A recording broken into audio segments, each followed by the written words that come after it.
దేవునికి మహిమ కలుగును గాక. మీ అందరికీ ప్రభు పేరిట వందనాలు, శుభాలు. నేటి దేవుని వాక్యం ఇర్మీయా గ్రంథం 17వ అధ్యాయము 7వ వచనం. యెహోవాను నమ్ముకొనువాడు ధన్యుడు, యెహోవా వానికి ఆశ్రయముగా నుండును.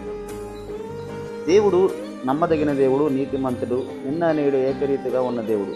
అలాగే నమ్ముకున్న వానికి నిత్యాశ్రయ దుర్గము. ఎవరైతే ఈ లోకంలో దేవునిపై మాత్రమే ఆధారపడి దేవుని యందు విశ్వాసం, నమ్మిక పూర్తిగా దేవునిపై ఉంచినట్లయితే దేవుణ్ణి ఆశ్రయించిన ప్రతి ఒక్కరూ ధన్యులుగా ఈ లోకంలో పిలువబడతారు.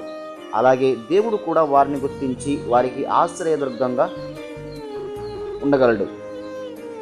ఎందుకనగా ఇశ్రాయేలును కాపాడువాడు, కునుకడు, నిద్రపోడు, వాగ్దానం చేసిన దేవుడు, నమ్మదగిన దేవుడు, నీతిమంతుడు కనుక ఎవరైతే ఈ లోకంలో ఎన్ని కష్టాలు, శ్రమలు, నిందలు, అవమానాలు వచ్చినప్పటికీ దేవునిపై మాత్రమే ఆధారపడి ఆశ్రయం పొందినట్లయితే, నమ్మిక ఉంచినట్లయితే దేవుడు వారికి ఆశ్రయదుర్గంగా ఉండి ప్రతి విషయంలో సహాయం చేయగలడు.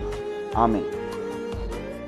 ప్రార్థన. సర్వాధికారి యేసయ్య, ఈ మాటలు వింటున్న ప్రతి ఒక్కరికి ఈ మాటల ద్వారా ధైర్యాన్ని నింపమని, ఎవరైతే ఈ లోకంలో ఎన్ని శ్రమలు, కష్టాలు, నిందలు వచ్చినప్పటికీ నీపై మాత్రమే విశ్వాసం, నమ్మిక ఉంచి నిన్ను ఆశ్రయించిన ప్రతి ఒక్కరికి ఆశ్రయదుర్గంగా ఉండి అన్ని విషయాల్లో సహాయం అందించి తోడుగా ఉండి బలపరచమని యేసు నామములో అడిగి ప్రార్థిస్తున్నాము తండ్రి.